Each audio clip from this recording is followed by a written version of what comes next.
Hi guys, today I've got something different.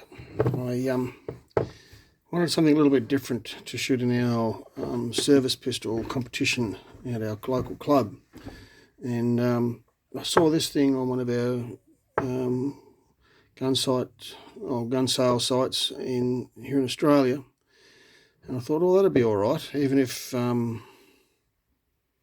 even if it was stuffed, the barrel would be worth the price that I paid. So I rang the fellow, he said, yep, still available.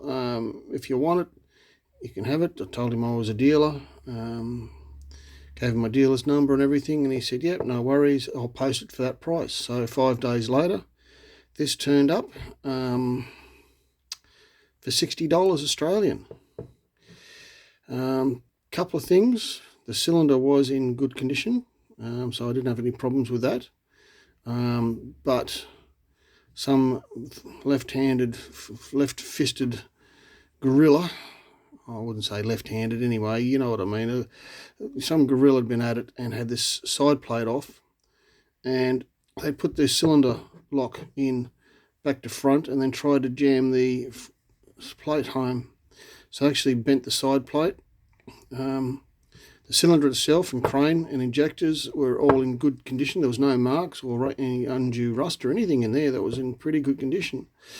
Once I've squared up the plate, it's a little misaligned there still, but I'm not too phased about that just yet. Still it locks down, there's no misalignment there or up at the top, but just a little bit. You can just see normally that's finished off,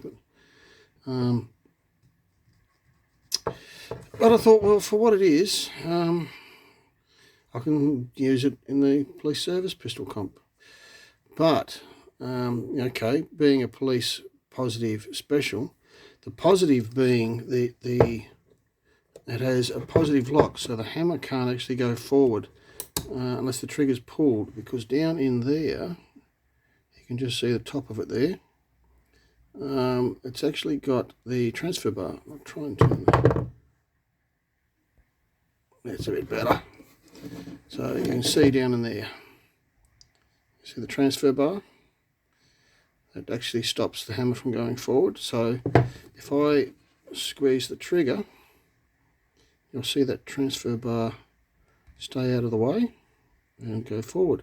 But if I let that trigger go, you'll see that transfer bar come up at the same time as the hammer goes forward, stopping the firing pin from actually going forward.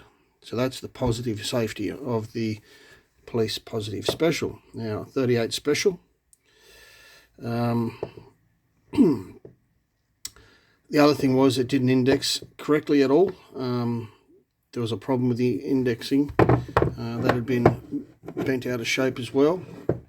So I'll pop that out, and what I did was actually remove the cylinder pole, welded it up and reshaped it and case hardened it again.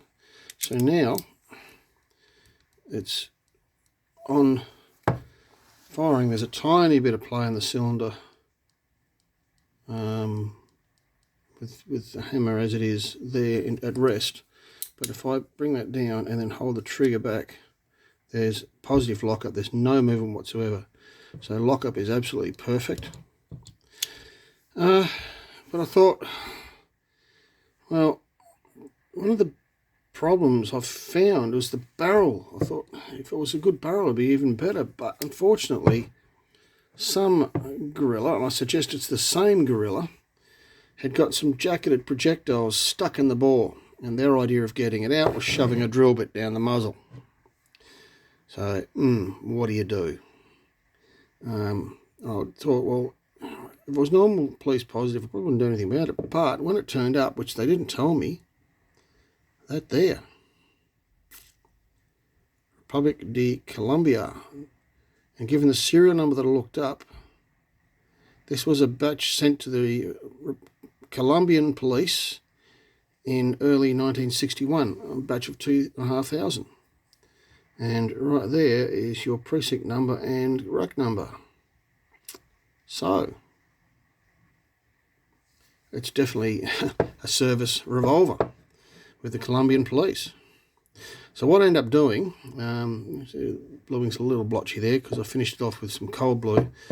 I'll add some photos of the process that I did as well, so you can have a look.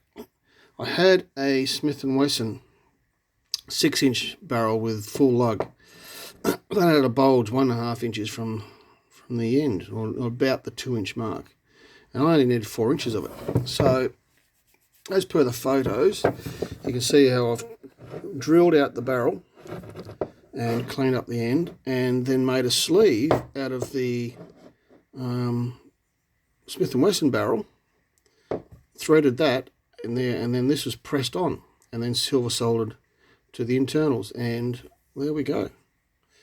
We've got a good serviceable Colt 38 Special in as a ex-Colombian police from the 60s. Like I said, I've still got to make grips. That was the downside. There is a little bit of pitting. You can see what's left of the rampant Colt mark there, and there is, obviously it's been in a service firearm because there is a bit of pitting, especially under the grips, a little bit on the back strap of the grip, and then the forward strap of the grip there, but not too bad. Everything else internally is pretty good. Like, it's just been abused, I believe. I mean, even the ejector rod wasn't bent. I was expecting things like that to be a bit of a problem, but no, it's fine. But the grips, oh yeah, original grips, they've seen better life, definitely.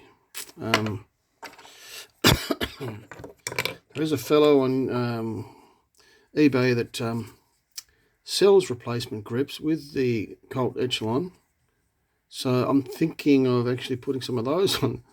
Apart from my time to repair this thing, I mean, the irony is the grips are going to cost more than what the whole gun cost me. But yeah, we'll take it out on the weekend and try and make those grips work in the meantime, and just see how well it groups, and along with a few others repairs that I've got to do, and just see. I mean, we can see where it's been bruised there, where our resident gorilla had been at the frame. I did have to straighten the frame just a little bit. It was out of whack, and I have a 10 thou clearance on my between the cylinder and the barrel. There is a tiny bit of movement. At rest, the barrel is actually pushed hard up against the cylinder. When it moves back in the back here, there is a 10 thou clearance in that between there. So for me, that's perfectly fine. If we're going to use it for service rifle event, service pistol events, I don't want a really tight tolerance on that gap because of extra soot that's going to get there. So yeah, but I might even send this off to my old mate and have him hot blue it, just to dress it up, and then I'll probably have that till the day I die, I reckon. Just a thing that yep, show somebody that's how I sleeved the barrel, and that's how it worked. I have test fired it in the blast chamber, and it's indexing everything perfectly and firing perfectly, and no splatter or anything, and it's good. It's good. All right, thanks for watching.